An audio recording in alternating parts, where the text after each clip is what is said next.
C'est donc au cours d'un conseil des ministres exceptionnel que ces mesures sur le coronavirus ont été discutées, mais à l'ordre du jour de ce conseil, et ça a été la grosse surprise de l'après-midi pour les députés, il y a eu aussi l'autorisation donnée au Premier ministre d'utiliser le 49.3 pour faire adopter à l'Assemblée nationale la réforme des retraites.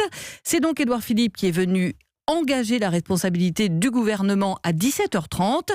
Qu'est-ce qui va se passer maintenant, Jean-Rémy Baudot ?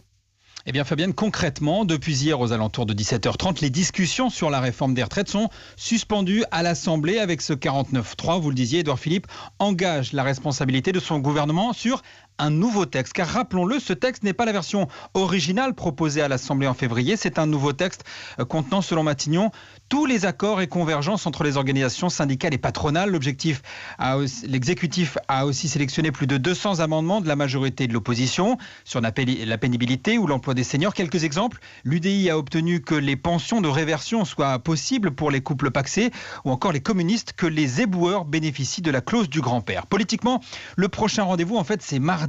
Les deux motions de censure déposées à la fois par la droite et par la gauche vont être étudiées à l'Assemblée. Elles pourraient techniquement faire rejeter le texte et faire tomber le gouvernement, mais mathématiquement, elles n'ont aucune chance d'aboutir.